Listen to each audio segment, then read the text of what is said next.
அனைவருக்கும் வணக்கம். இன்றைய தினமணி செய்தித்தாள்ல என்ன செய்திகள் இருக்கு அப்படின்னு சொல்லி பார்ப்போம். முதல்ல பார்த்தீங்க அப்படின்னா, குடியரசு துணைத் தலைவராக சிபி ராதாகிருஷ்ணன் தேர்வு அப்படின்னு சொல்லி குடுத்திருக்காங்க. நேத்து பார்த்தோம்னா, நமக்கு குடியரசு துணைத் தலைவருக்கான தேர்தல் அப்படிங்கிறது நடந்திருந்துச்சு.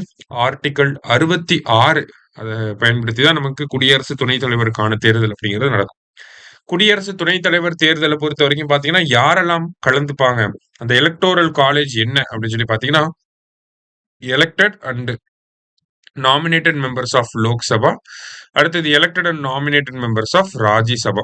ஓகேவா? இவங்கெல்லாம் கலந்துப்பாங்க. ஓகேவா? அதாவது சிம்பிளா சுருக்கமா சொல்லணும் அப்படின்னா, பாராளுமன்ற எம்பிக்கள் எல்லாருமே கலந்துக்கக்கூடிய ஒரு தேர்தல் தான் பார்த்தீங்கன்னா, குடியரசு துணைத் தலைவருக்கான தேர்தல். சரிங்களா?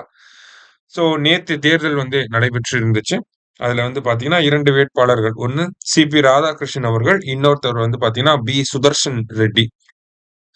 சுதர்ஷன் ரெட்டியை பொறுத்த வரைக்கும் பாத்தீங்கன்னா அவர் தெலுங்கானா மாநிலத்தை சேர்ந்தவர். சிபி ராதாகிருஷ்ணன் நம்ம கோயம்புத்தூரை சேர்ந்த ஒரு வேட்பாளராக இருந்தார். சரிங்களா? அதுல சிபி ராதாகிருஷ்ணன் அவர்கள் வந்து வெற்றி பெற்று இருக்கிறாங்க. கிட்டத்தட்ட 450க்கும் மேற்பட்ட வாக்குகளை பெற்று வெற்றி பெற்று இருக்காங்க. இந்தியாவுடைய 17வது துணை குடியரசுத் தலைவராக பதவி ஏற்க போறாங்க. சரிங்களா?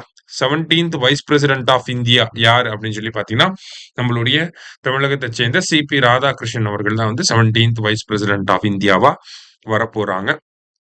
சோ தமிழ்நாட்டில இருந்து யாரெல்லாம் இதற்கு முன்னாடி குடியரசு துணைத் தலைவர்களாக இருக்காங்க அப்படிங்கறத நேத்து நம்ம பார்த்துட்டோம். இன்னொரு தடவை பார்த்துடலாம். இதுக்கப்புறமா இந்த செய்தியை நம்ம பார்க்க முடியாது. ஓகேங்களா? 1952ல இருந்து 62 வரைக்கும் பாத்தீங்கன்னா, சர்வப்பள்ளி ராதாகிருஷ்ணன் அவர்கள் வந்து துணை குடியரசுத் தலைவராக இருந்திருப்பார். அதற்கு பிறகு பாத்தீங்கன்னா, ஆர் வெங்கட்ராமன் அவர்கள் 1984ல இருந்து 87 வரைக்கும் துணை குடியரசுத் தலைவராக இருந்திருப்பாரு.